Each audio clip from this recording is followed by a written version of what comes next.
All right, so it looks like we are recording as of right now, talking about becoming successful during COVID time, specifically about lead generation, because this is a wonderful time in the marketplace with social distancing, masks, and all that fun stuff. I got mine right here, but I'm in a closed room by myself, so I'm ripping it off and having fun with that. Anyway, so let's go ahead and get started talking about that. COVID time sucks. Let's just be honest. During this time, how can we ensure that we are successful? How can we generate leads? Now, this is something I've told you guys before, but I wanted to highlight this again, is that most agents fail because they underestimate how much work it takes to become successful and overestimate your abilities and the loyalty of your so-and-so clients. Because when I get asked about lead generation specifically, is that you say, you know, a lot of the time you guys bring up online leads to me right off of the bat. And a lot of the time you'll say, look, I was promised X number of leads. What do you think about this and that? A lot of the time you guys need to understand these quote unquote leads that are coming in are not just going to you. If they're talking to you, anticipate they're talking to everybody. So just because you're getting 10 leads or 20 leads or 50 leads or 100 leads a month from this online lead generation platform you're thinking about, understand that you're going to be in competition with many other agents who are all vying for those same leads. So for me, I'm less cognizant or less concerned about the lead generation platform you use and more interested in what work are you going to do once you get those leads. Does that make sense? All right, so I want to make sure that I kind of clarify that as we're moving forward in here. I love going over this time and time again because I want to really make sure that we're all on the same page on at least what my perspective is. I really look at success in this business is really 3 factors. And the shortened version of this is mindset, skill set, and actions will get you the results. But if you are motivated and confident, that's the first thing. If you're motivated and confident as a person, as a business owner, as a salesperson, which is what we are, and you know what to say and do, and you say and do it with more people, you're going to get results. So just know this is my philosophy on the business. If you're motivated and confident and you know what to say and do, and you say it and do it with more people, you're going to get better results. So that's the way that my brain is wired. That's kind of how I kind of hammer to myself to simplify this business, because we go on webinars, we do trainings, and like even Gabe right at the beginning here was talking about how he was at a 2-hour debrief session from another webinar, and it's that whole, you know, paralysis by analysis factor. And sometimes we just have to simplify it into actionable steps. So I'm sure you guys already know this, but ask, how well are you doing this in terms of simplifying what it is that we're doing, right? The number 1 challenge you guys have as new agents is obscurity. The number 2 challenge in all reality is work ethic. For the majority of the time, it's how many people we're actually talking to. But the number 1 challenge you guys have as a new agent is obscurity, meaning 20,649. I've said this number multiple times, and I just rechecked it again right before this class to get the updated number. That is the number of agents in Orange County, according to Trend Graphics. If you pull up a Trend Graphics top producer report for Orange County over the last 12 months, it will have 20,649 agents listed there. Now,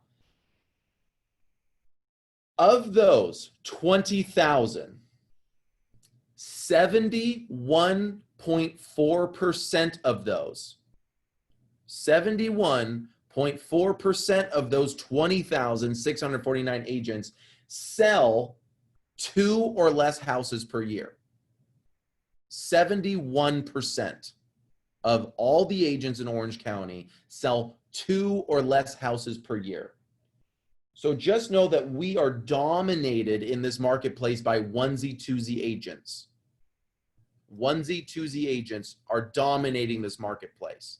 So just know that most people are choosing the agent who they work with based upon relationships.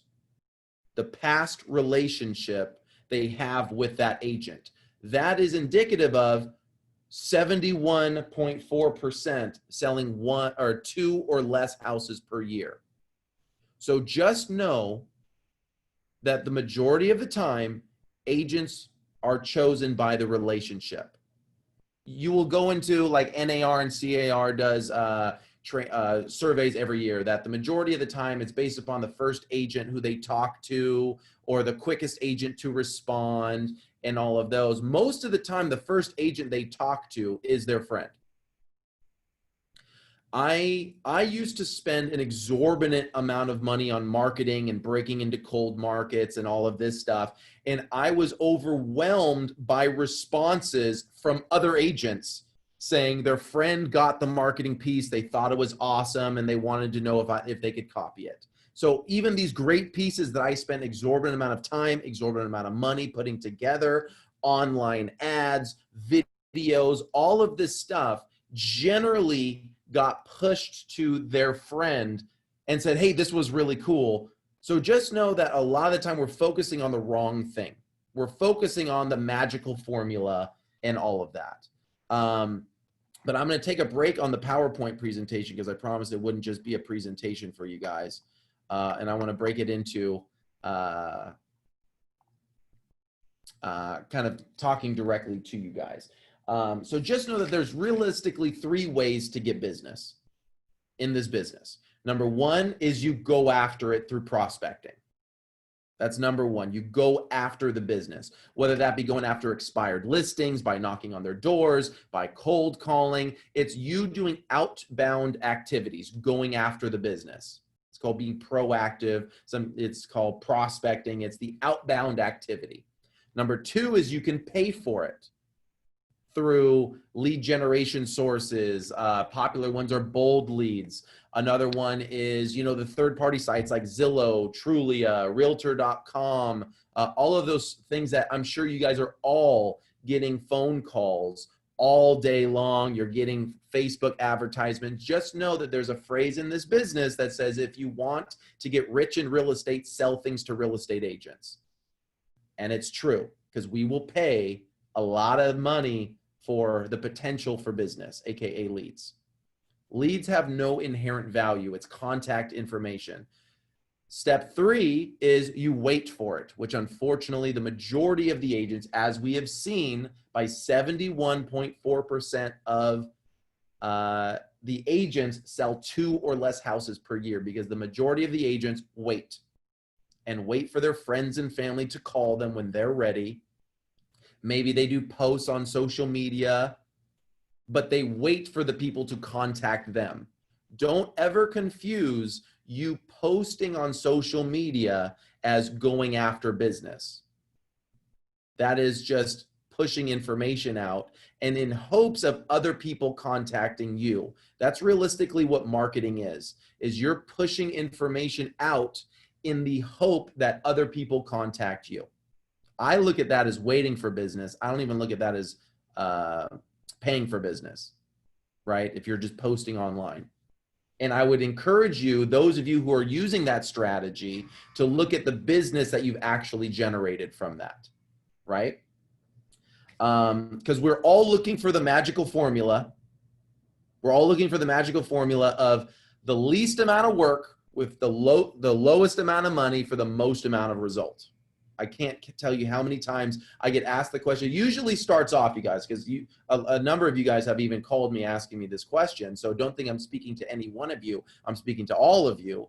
Is what do you think about online lead generation? And I will always ask the question, and those of you who have called me on it can attribute this. I will always ask a couple questions. Number 1, what are your goals for doing it? And number 2, how much money are you guys looking to spend?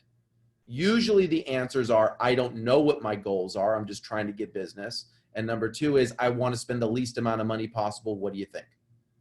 Right? So just know there is no magical formula for easy, cheap ways that are effective, or else everybody would be doing it. And in turn, that demand would cause the prices to rise up quickly. So you might find the one needle in the haystack thing, but it will quickly be expensive, right? Zillow didn't always used to be this expensive.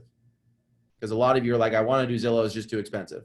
Rule of thumb, about $300 per lead, depending upon the zip code, right? Didn't used to be that expensive. It is now.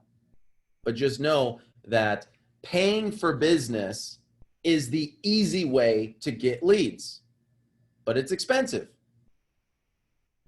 Going after the business is the cheap way to get leads, but it's hard. Both mentally, right? Those of you guys on this who have been doing calls, it's hard mentally. Knocking on doors, it's hard mentally. Physically, it's not that hard. You push the button, you dial the number, right? But it's hard to get yourself to do it because we're afraid of the rejection and all that stuff. The waiting for it is the easiest and the cheapest, but it doesn't get you the result. So all three of those will have positives and negatives. So I will always ask an agent to say, what do you have more time? What do you have more of, time or money? If you have more time than you have money, I would recommend going after the business. If you have more money than you have time, then you could pay for the business. That's really all that marketing is leveraging your money for more time, because you can't go in, you know, like you could do a mass mailing of 10,000 pieces like that. It's a lot harder to call 10,000 people. It's a lot harder to knock 10,000 people. It's not quite as effective, but just know that those are the three ways of getting business. They all have their downsides. But if you're looking to get quick transactions, and I think those of us who are watching a video like this or in a training like this, we all want transactions. The number one way to get a transaction, which is what I care about, is going after the business. So that's what I would like to spend my time today talking about. Does that sound fair? Because those of you who are watching a thing like this, I'm going to discourage all of you against paying for business until a couple of things. Number one, you are good at conversion, meaning you know when a phone call comes in, you know how to convert that into an appointment. And then you also have a follow-up sequence and system that doesn't just leave them by the wayside, because you don't always get in touch with them on the first call. So the question is, what do you have to consistently follow up with them? Because leads online compound very quickly. So ask yourself, do I have a follow-up system that is working now with the smaller amount of leads that I have? Because if you have a system that doesn't work with a smaller amount of leads, and then you pay money to start filling that bucket with more leads, what do you expect to have happen if it's already not working with this many? All that's going to happen is they're going to spill out, and you're going to have a bunch of leads that just don't go anywhere. And you're going to say, Jacob, I tried bold leads for 6 months and it didn't work for me. So I don't want you guys to spend money to lose business. Does that sound fair enough? So if you get a conversion strategy that works for you and you get a follow-up sequence that works for you, absolutely put gasoline on the fire. Right? I know agents personally spending over 200 grand a year on lead generation online. And I confidently sign off on them doing that because they have a sequence that worked when they had a smaller amount of leads, and they poured gasoline on the fire and they started doing it, but still kept converting. And then they poured some more gasoline on the fire and they kept converting. You know what I'm saying? So it's not that you go immediately from 0 to 200 grand a year. But just know that from everybody who I'm talking to in the office, but also within the organization, but also within the industry, is until you get to a certain threshold of ad spend, you're not going to get enough results. Does that sound fair?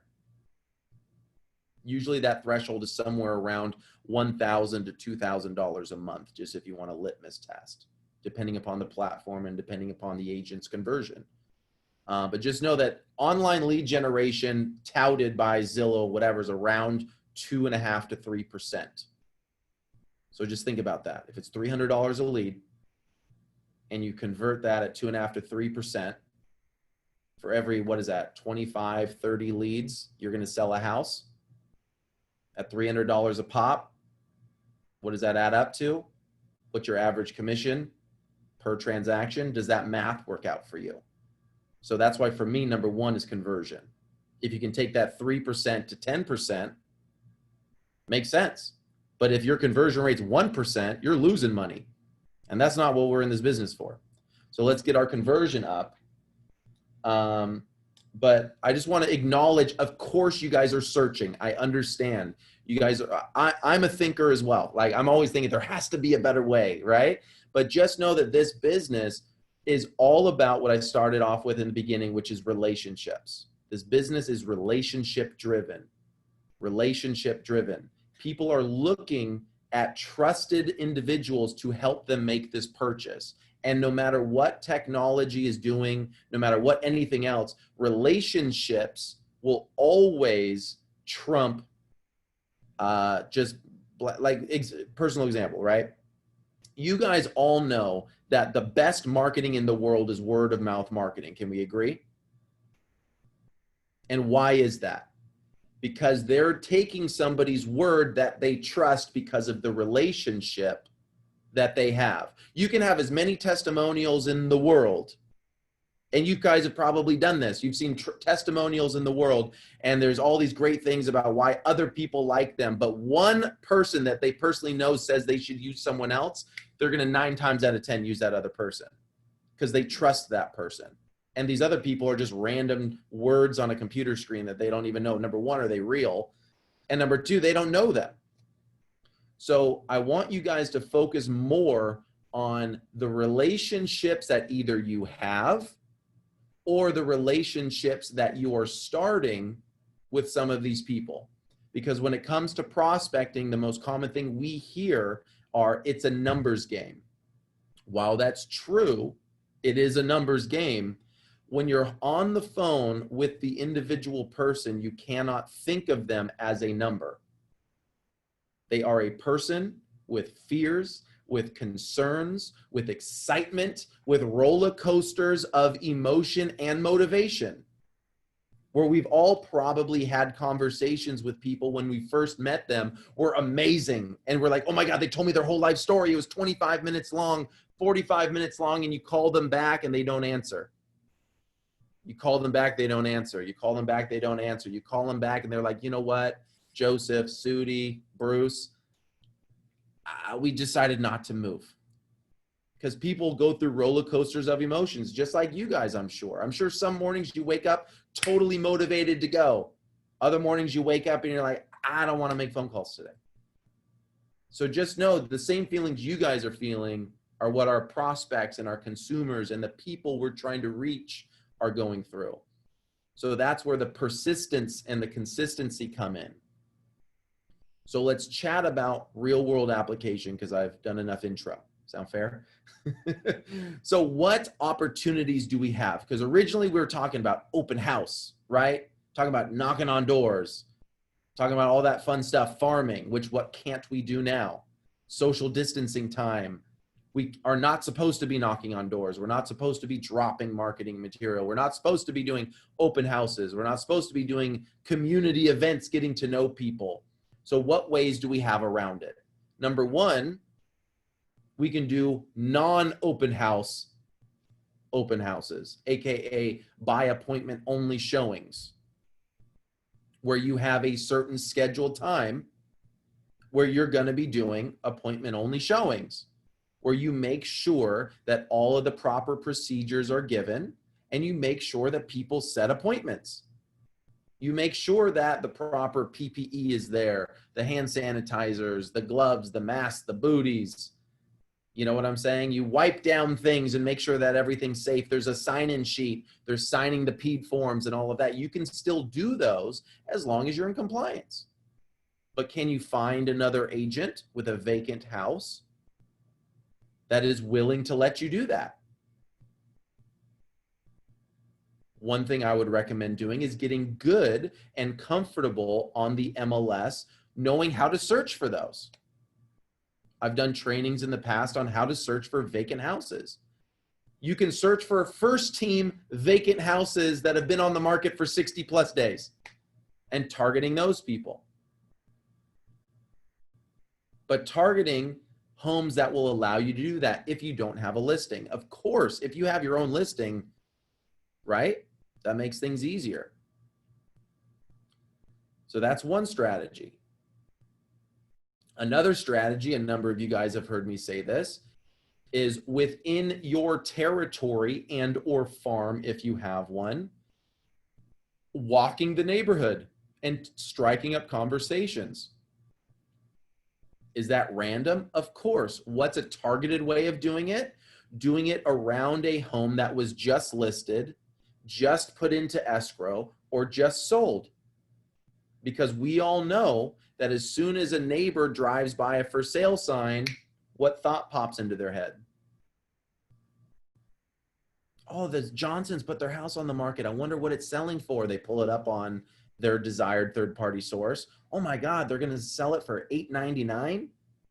Didn't they just buy it 2 years ago for $725? Shoot, if they can get that for their house, what am I going to get? What am I going to get? Thank you, Vivian. I like your style. Right? What am I going to get? So if you then go up to them while they're already thinking, because that's when we're talking about numbers games. Numbers games are all about getting in touch with people when they're already thinking about performing that activity. How many times have you guys called a family or friend and they responded with, oh my goodness, I was gonna be calling you, right? Same concept with you reach out to them, you're walking the neighborhood, they're washing their car, and you're like, hi, I'm Jacob Lawlor, First Team Real Estate. Did you guys see the Johnsons just put their house on the market at 123 Main Street? Yeah, we were just driving by that. We were wondering, holy crap, how are their house gonna be for that much? And you chat with them on, hey, you know, how long have you guys been living in here? By the way, have you given any thoughts to making a move? Or when do you guys plan on moving next? You know what? We were just thinking, what a perfect time that I'm here, right? Because what do they say? Like timing all comes down to, what is it? Like the preparation. So this is the way that I look at it, right? It being in the right place at the right time comes down to being in the right place all the time. Is it, what does it say? Like luck is the combination of hard work and preparation or something like that. But the bottom line is, if you're never going out, you're never going to get lucky. You might that one or twice a year, like the 71.4% of everybody else in Orange County, but we can't sustain ourselves living in frickin' Southern Orange County selling 2 houses a year. Can we all agree? It is expensive to live here. So if you guys want to be like the 71.4%, just sit back and kick it. Because you'll fall into 2 transactions, just the same as a broken clock is right twice a day. Miracle number 2, right? But if you want to have a real business and make real money and sustain a real life here in Southern Orange County, you got to sell more houses than 2. The only way to do that is either pay for it or go after it, because we know option 3 of waiting for it gets you those 2 a year. Which even with those, I even wrote it down.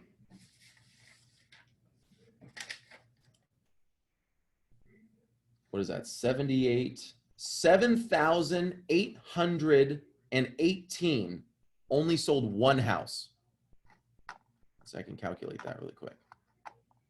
Let me calculate that. How many sold 0?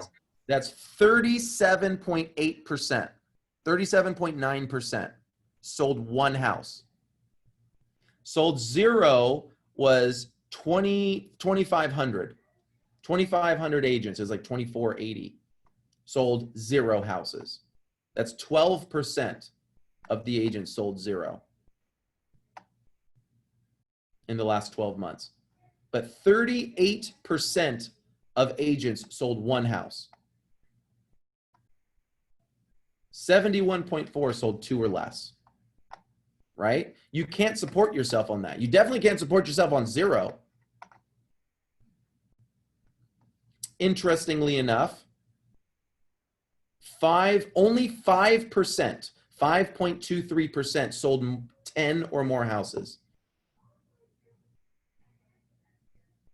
5% of agents. So if you guys are telling me, because most of you in here have said, I want to sell 1 house a month, is usually like a litmus, right? I want to sell 10 houses or 1 house a month or whatnot. That's only 5% of the agents. Only 5% of the agents accomplish that. And ask yourself, are you doing the work that the top 5% of the agents in Orange County are doing? Right? So we talked about non-open houses, right? We talked about strategically walking neighborhoods in today's market. Of course, you do the whole, thing. I wouldn't recommend dropping material right now, personally. There's discrepancies over is it allowed or isn't allowed. We got a call from a car compliance officer saying that it isn't allowed. We've gotten calls from other people saying that it is allowed. Me personally, I wouldn't be dropping material because no one's going to call you on it anyway. So why open yourself up to that if it's not going to work? The money that you're going to make, the transactions that you're going to get are going to come from your communication from people, even during non-COVID times or PC, pre-COVID times, right? Pre-coronavirus. I would even tell new agents starting farms, the only reason why you're dropping material is to have an excuse to talk to people while they're out washing their car or taking their groceries in. So even then, I didn't always recommend, spending too much time on putting the piece together, unless, caveat, unless you're doing a luxury market, then it totally matters. Image and branding really matters in luxury markets. And in all honesty, luxury is really over 2 million. But 1 million and above, people put more emphasis in it. But if you're working condos for 500,000, they're not going to care that you spent $10 on one marketing piece versus 10 cents on a marketing piece, right? Comes down to the conversations with people. What are some other strategies we can do? Of course, going after expired listings. I dissuade most of you against that because those are the hardest people to reach. And if you want to go against those people, or not against those people, if you want to go after those people, contact me directly and we can strategize on how to do it. But I'm going to dissuade most of you because that's the hardest way to get business. One of the most competitive ways to get business. Also, there's a lot fewer now than there used to be because homes are selling faster. But it's good to get good at it. I will say the number one way that I'm seeing agents get business right now is mainly coming from the same way that it was before, which is sphere of influence. That's the number one way. If you don't have a sphere of influence while you're here, that makes things more complicated, but that means that you have to go after more business. Don't sit and say, well, it's not fair. Of course it's not fair. Let's acknowledge it. It's not fair that other people have bigger sphere of influences than you if you just moved in from out of the area. Is it fair? No. But that's life. We can talk about how it's not fair and how we want it to be different, but that's not the way it is. Our job is to communicate with people to identify buyers and identify sellers and put them together. So whether you already know the people, it makes it easier, but you've also spent your life developing that relationship. So we can say it's not fair, but we could also say that one person did a better job before even getting into the business. So it's all about the relationships we have with people. And we're just talking about strategic ways of generating communications and generating relationships. So think of it as if you were to meet a new friend, right? I don't know if you guys have ever been to like dating groups or something. I can imagine the conversation is the same that we're having. Where do you meet people, right? If I was running a dating website, I would probably be having the same question from people on where do we meet people? It's COVID time. We can't go to bars and what do we do? It's probably the same conversation, right? Social media groups are fantastic ways of generating new conversations and meeting new people. Are you a part of social media groups of your area, of your desired interests? Like if you're a hobbyist who loves to build, model trains, are you a part of model train social media groups? Because those niche, tight-knit groups are the best for referrals. Because it's a very, people who are into those things are like hyper into those things. And they communicate with other people who are hyper into those things. And they trust other people who are into those things. And they'll say, hey, he or she is one of us. You should use them for your real estate needs. It's just strategic ways of meeting people. So are you a part of social media groups? Have you created a social media group if you can't find one that you resonate with?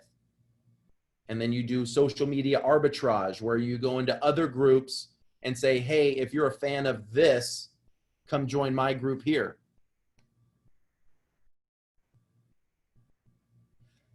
My favorite way, and the way that's made me the most amount of money personally, is doing social media direct communication with people, of me reaching out to them. Meaning, if somebody comments or engages in one of my posts, I will reach out to them with a direct message if I don't have their phone number, and start a dialogue directly with them of, you guys have heard my formula before, but I'll restate it for the sake of this conversation, is, hey, it looks like you're doing great at input, whatever their work is. I love seeing photos of whatever their relationship status or family status is. I hope you're doing great. Love to see great things from you. Right? Or insert relevant reason why I'm messaging you right now. Right? If they commented about some photo that you did of a great pool, be like, would love to get you into an awesome pool like this or something like that, right? I personally don't like bringing up real estate on the immediate communication, because then it looks like salesy as opposed to relationship, right? And let them bring it up. But then after you message them, you reach out to them again, you reach out to them again, and it's all about developing a tighter relationship, because they will start reaching out to you about real estate down the road. It will never be about, hey, I want to buy this house, can you help me? It will always be, hey, I saw this article, what are your thoughts? Right? It'll be very passive. So it's our job not to jump on them, but to give them your thoughts, and then respond back with, well, what do you think about it?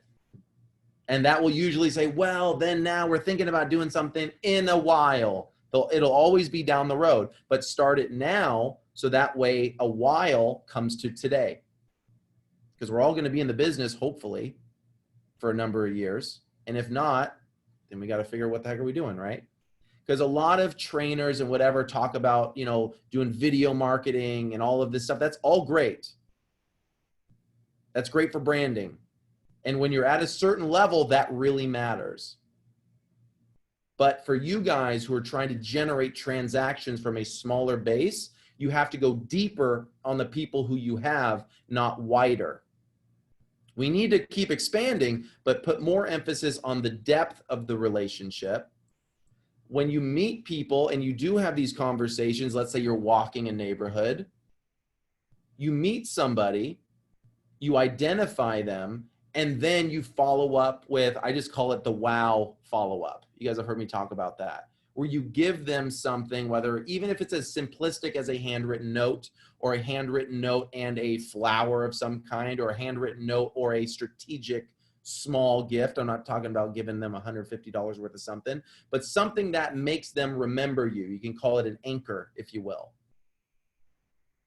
Because what matters in this business, if we can agree, is relationships. And how do you start a relationship? Starts with, do they remember you, right? Because remember, our number one concern, our number one challenge is obscurity.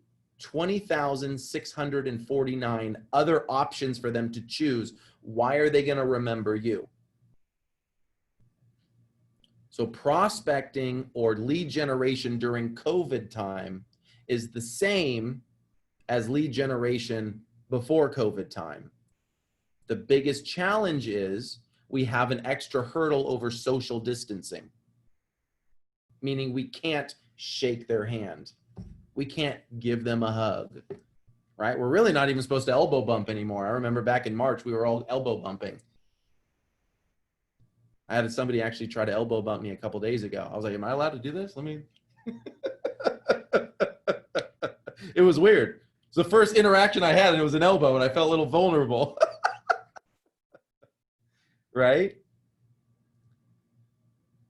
But what I want to encourage you guys is to remove the hurdles in your own mind about what you can and can't do.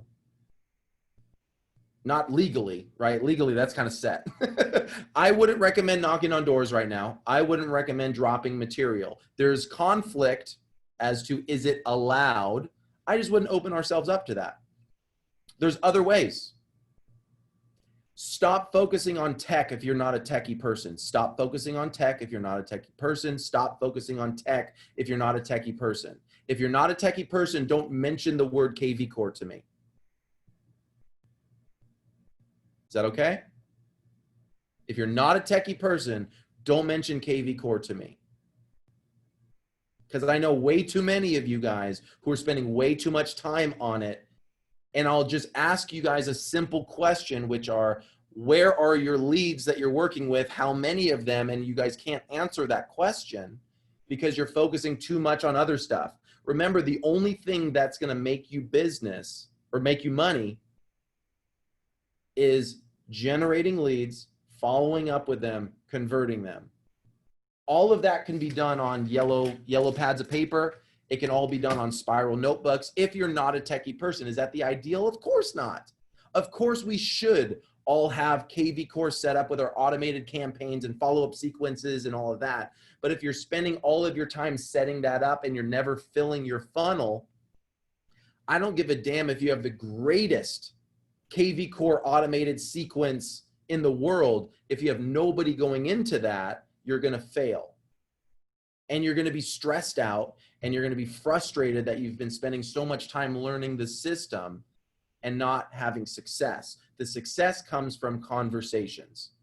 Conversations with people. Where is a palatable strategy for you to have more conversations with people?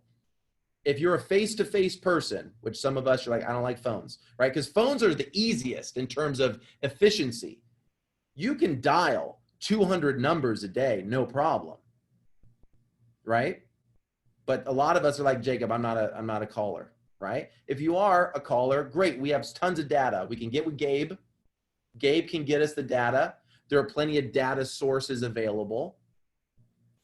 Technically, we're not supposed to be doing auto robo dialers or anything like that.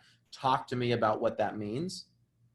But phone calls are the most efficient way to do it because you can call 200 numbers, boom, no big deal. But if you're not a caller, because the challenge with call, I'll tell you the challenge with calls. The challenge with calls is you have to be extra on because we all know that the majority of communication is nonverbal. The majority of communication is, number one, body language, right? Number two, I don't remember the exact order, but it's like tonality, where if you're on the phone, you're losing the majority of the communication. Have you guys ever like misunderstood a text message or an email? It's because like the body language, the tonality was missing and you're just reading their stuff. You're like, wait, are they pissed at me or are they telling a joke? Like, I don't really know what's going on, right? Same thing on the phone. A lot of stuff gets miscommunicated on the phone versus if you're in person because they see, are you smiling? Like, go to hell. You know what I'm saying? Like, they don't hear that. It's a lot easier to tell you to F off, pardon the language letters, on the phone than it is in person. So just know that when you're doing more phone calls, you're going to have more gruff people. Same thing that more people tell people to F off in the car on the freeway than they do standing next to each other. Because there's a certain level of security. There's a barrier. Especially now, things are getting heated, right? Online, you guys see that all over the place. Holy crap. You guys saw in the last sales meeting, right, that I said that how many calls we're starting to get from people. Like, it's crazy. Be careful on politicizing things, you guys. But anyway, it's going to come down to conversations with people, finding a palatable way that you will do consistently, because when you do something consistently, you will get better, you will flow, you will do all that. So let's chat really quickly. I want to take a quick snapshot here on you guys, those of you who are here, because I want to give you guys the benefit for being here. What more specifics do you guys want me to get into on lead generation strategies or whatnot? Can you give us some scripts, especially when we are calling? Mm-hmm. Yeah, first thing is scripts for calling. It depends what you're calling about. I'm a big fan of always having a reason. If you're going to do calls, I would recommend studying cold callers. You go to YouTube and type in cold calling techniques. The number one thing with cold calling is getting to the point quickly. Not starting the conversation off with, hello, is this Mr. Johnson? Hello, Mr. Johnson. How are you doing today? Da, da, da, da, da. Like it's small, like everybody knows, like, dude, just get to the point. Get to the point on the phone, right? Specifically. Like, hey, Sudi, this is Jacob, First Team Real Estate. The reason why I'm calling you today is because, right? They call it mirroring and matching.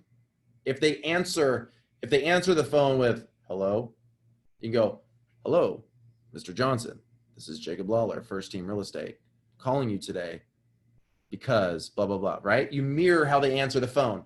They go, hello, like you respond back because it makes them feel like you're like them because you have less to go on when you're not in person. When you're in person, if they smile, guess what you can do? Smile back. If they see you and they're like this, you can be like, hey, how you doing? So like because everybody else responds differently to different personality types because of their own way of doing it. If you've never heard of NLP, neuro-linguistic programming, look that up as well. That's another great thing to get in the habit of doing, not to do some sort of like, I don't know, like psychosis, sort of like manipulation. It's just more understanding how people work, right? So scripting for calling, first example is mirror and match how they answer the phone and then get to the point quickly. That would be my biggest recommendation. But then have it planned out with, I talked to some of you guys even the last couple of days. What I still to this day do, I just say, what is my outcome goal with my phone call? Like, what is my goal? Because sometimes you have a phone conversation, you're like, I don't even know what the hell, right? My goal is to identify, do they have plans on moving in the next 12 months? Right? And then you just know at the end of that phone call, it's like, did I even accomplish that goal? Then it's, okay, what question should I ask to get that? Easy way of asking that question is, Mr. Johnson, when do you plan on making your next move? Right? That's my favorite. If you guys have heard me say that time and time again, it's my favorite question. When do you plan on making your next move? When do you plan on making your next move? When do you plan on making your next move, regardless of the situation? All the other stuff is different openers and whatever. But if you're calling around or just listed or just sold, right?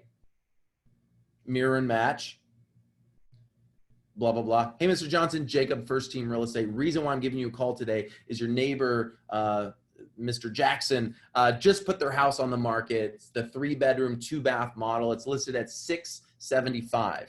And I'm calling around the neighbors today to see, do you guys have any friends or family looking to move into the area? No, we don't. Okay, cool. Thanks for taking the time to think about it. By the way, when do you guys plan on making your next move? We're dying here. Great. How are you feeling, Mr. Johnson? You got a cough? You got the COVID? I'm kidding. Don't really say that unless you're having fun with the person, right? But at least ask the question, because you will get somebody, numbers game, who will go, yeah, we're probably going to be doing something, but not till I retire.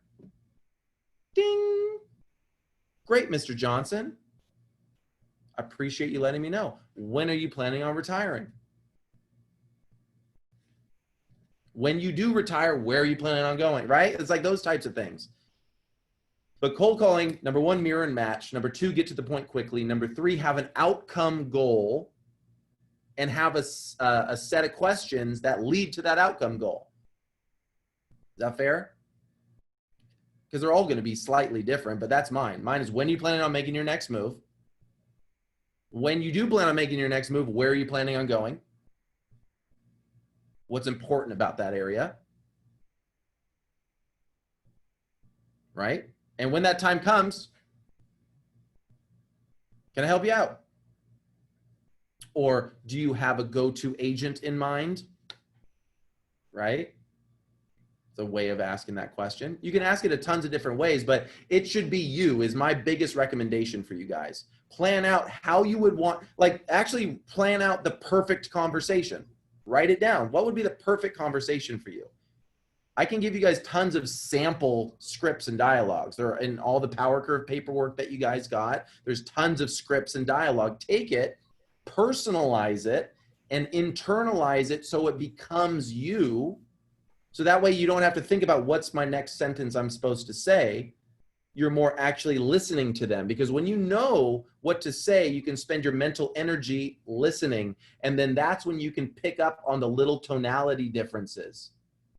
Because if you don't know how to listen to them, or you're not able to listen, you won't hear the little inflections in what they're saying. Because most of the time people are saying things, but they're really saying something else in the background. It's our job to understand and to be able to speak to those things. You're like, Mr. Johnson, I noticed you hesitated a little bit when you said you weren't planning on making a move. So are you thinking about doing something maybe down the road? Yeah, maybe something a little bit later. Great. When you do decide to move, where are you planning on going? Down to San Diego? Awesome. What's taking you guys down to San Diego? I want to be close to the grandkids. Awesome. Grandkids, are they already down there? Great. How many grandkids do you guys have down there? Awesome. Oh my goodness. Are they all in the same areas? Or are they all kind of spread out around San Diego area? Oh, perfect. Where would be the best spot for you guys? Awesome. So in a perfect world, when do you see yourself wanting to get to San Diego? Great. What would stop you from being able to get to San Diego by that time? Great. Well, when it comes down to that, do you guys have a go-to agent already in mind for when you make that move? Yes, I'd love to be a second opinion for you, because just like when the banks compete, you win. Same thing with agents. Or no, I would love to apply to be that go-to person. You know what I'm saying? There's tons of different ways to go about it, but my outcome goal is to identify somebody whenever it is. Some other people say, I only want to know people who are ready to move 7 to 10 days from now.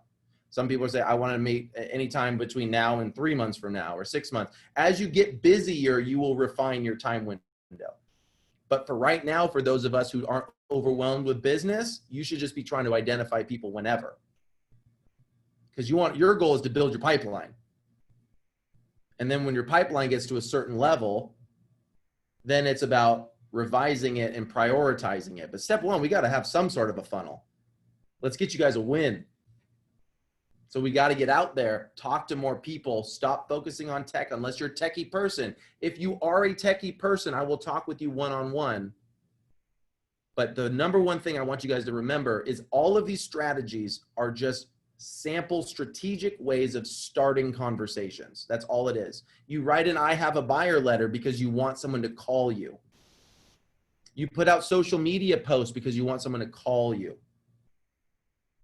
You put out marketing material and you farm and you brand yourself in a certain area because you want somebody to call you. We can cut through all that BS by calling them or going to them.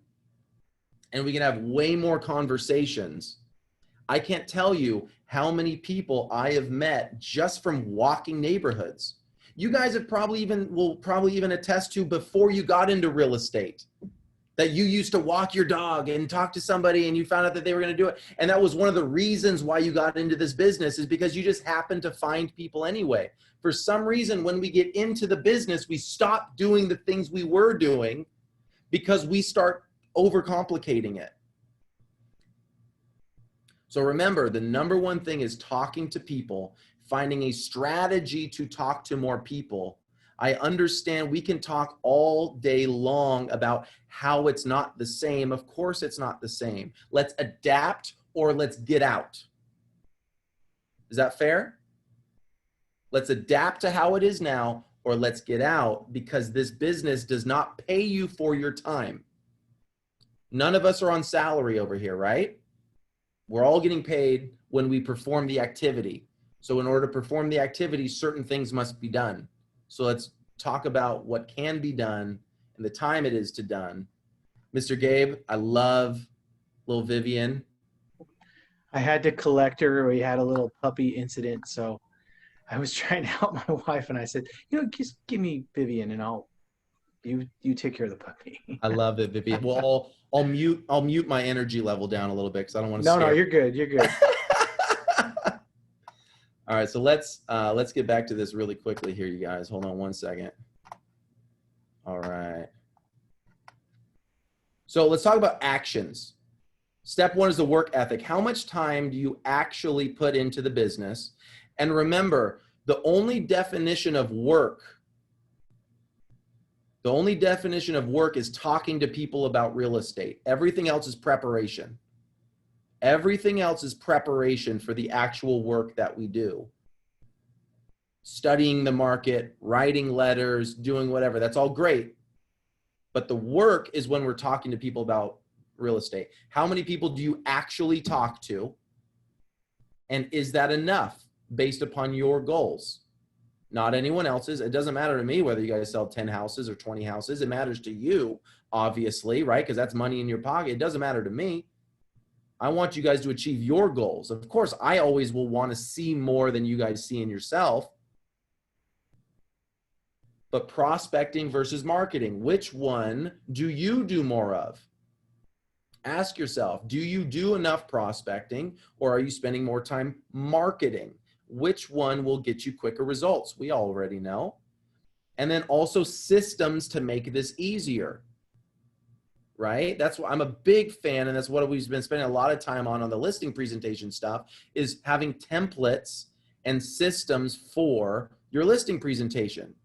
Same thing with when you go out prospecting. What's your system around prospecting? Meaning, if you're going to walk a neighborhood around a just listed or a just sold, what do you bring with you every single time so you don't have to think about it? Just like the whole, I forget what they call it, but like Steve Jobs and other big CEOs like Mark Zuckerberg wear the same thing every single day because it's the decision fatigue, right? The less decisions you have to make, the more mentally acute you would be, right? So you do something right once and then just duplicate it time and time and time and time and time again. That's why you should plan out what you're going to say. And if that works, guess what we should do? Do that same thing again, right? The only definition is about work, right? We already talked about that. How many people are you guys actually talking to? Let's talk about new agent success.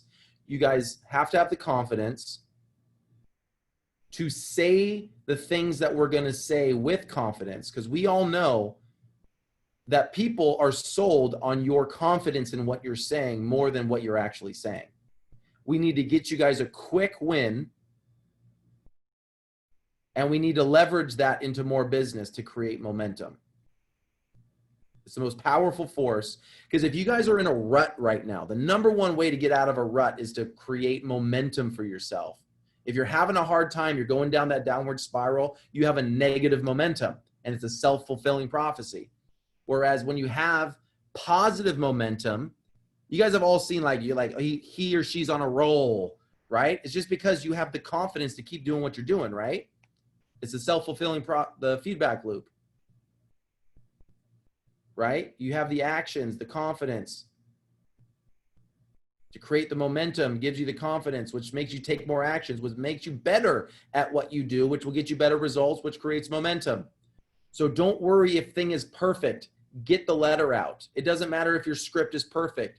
Talk to people, because when you talk to people, it will tell you.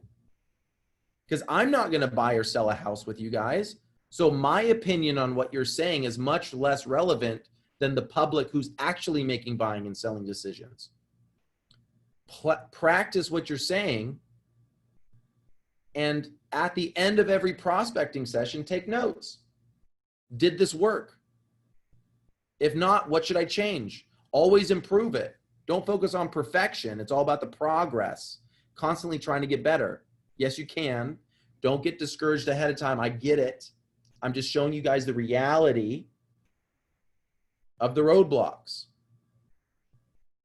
I'm not here to lie to you guys. I won't let you fail on my watch. So I'm here to tell you the reality, but also what the heck can we do? So this is my personal recommendation, is learn the listing and purchase agreements, choosing a defined area, not necessarily a farm, but at least a territory. Learn the market statistics and the opportunities. Choose a preferred way that you're going to go after business. And then learn a proven script and personalize it.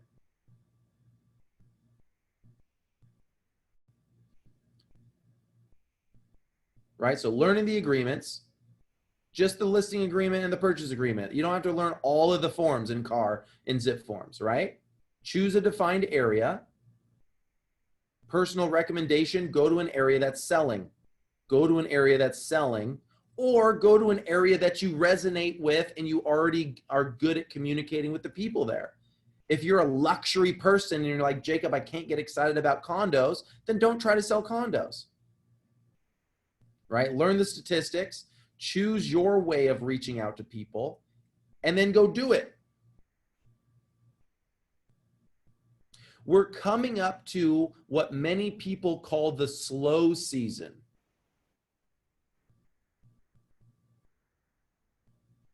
Which means this is the season that other agents start cutting back on their activities. That's when we should ramp up. Because this is where we can steal market share from other people. Now is the time that we can execute our activities and take from other agents who are starting to rest on their laurels. People are worried about an election. People are worried about the end of the year. People are worried about the market. So when people do that, subconsciously they back off, where we can ramp up and we can have that opportunity. Because as a brand new agent, the number one thing you have to your advantage is time. But also, hopefully, you haven't been beaten down by years of rejection and whatever. So you can have the enthusiasm and the excitement and the energy. Because, dude, can you imagine you go out today and talk with somebody who another agent hasn't been calling them back because they're starting to back off, and they would tell you, yeah, we're planning on moving sometime between now and the end of the year, and our agent hasn't been calling us back? You won't have that opportunity if you don't go after these people. This is the time that other agents start backing off. This is our time, you guys. That's why I'm so pumped to go over this with you guys. For those of you who are here and those of you who are watching this, let's go do it. Stop worrying about the perfect one. Stop talking about, oh, Jacob, I'm trying to find the best way. Of course, we all are. Find a way. Let's go do it. Stop worrying about perfection, because it's often an excuse for procrastination. Think about going out and doing it, having progress in that activity. And call me with questions. That sound fair?